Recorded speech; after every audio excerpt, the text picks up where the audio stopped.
Okay, so the number one tourist attraction, or the number one thing, period, on Crete is the ruins at Knossos. This is the Minoan ruins. This is where Hercules fought the Minotaur. This is the famous labyrinth. This is the castle of King Minos, after which the entire Minoan civilization is named. This is the birthplace of European civilization.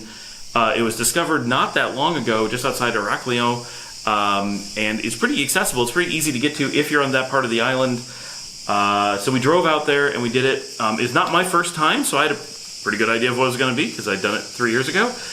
What did your girls think? For ruins, it wasn't bad considering it was a lot more shaded than I was led to believe. They have a lot of trees places, and that was really nice. They have a lot of places that you can just hang out under a tree because it's really hot. All the cement and whatever is like just reflecting the light back into your eyes.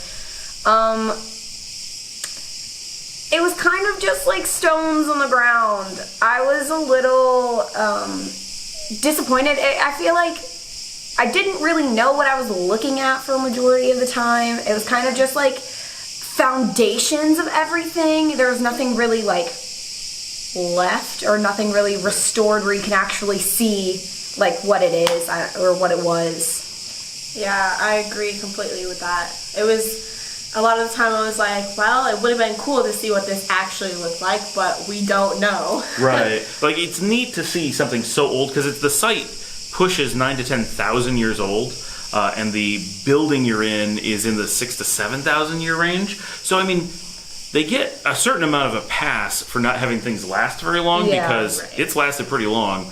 But I agree. The first time we went, it was very like, this is okay. Like, I'm glad I saw this, but holy cow, there's very little to see. It really is just like, here's the base of a column, and here's the base of a wall. In a few spots, there's a little bit. Like, I don't want to say there's nothing. Right. There's a couple things, but it's very limited. I feel like they could have gone a really long way with like, I don't know if you guys have seen this, but you have like a piece of glass, you stand in a certain spot, and you have a piece of glass and they etch what the buildings look like. Yeah. And it like fills in, and so you can tell and be like, oh, look how big it would have been. Yeah, right. And like what it would have looked like, or how its view would have been.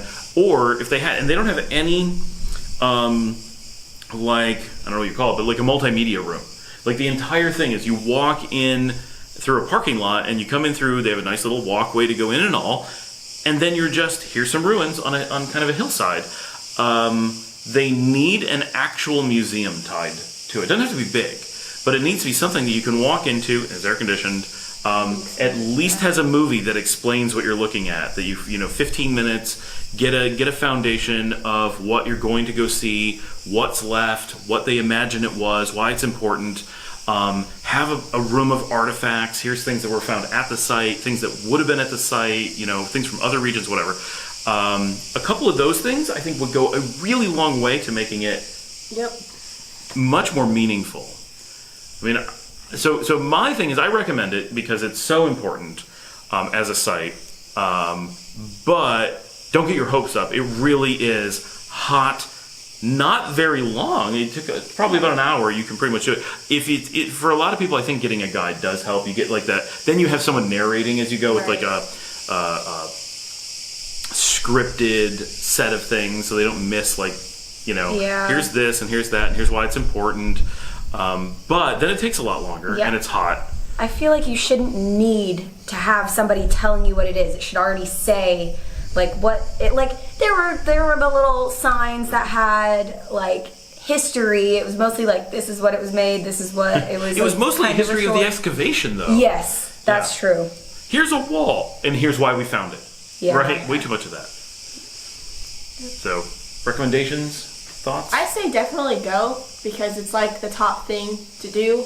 And because there's nothing else. No, because it is history. It is part of our history, and like it was cool to see like where it was and like stuff like that. But yeah, don't expect too much when you're going there. Yeah, I mean, I would say go, but like there are a lot of ruins around the world that you can see, and there's a lot of stuff, and this one was kind of just like. It was just ruins. Like, it's just like, you have a building, knock it over, That's what this was. So go, but be tempered in your excitement.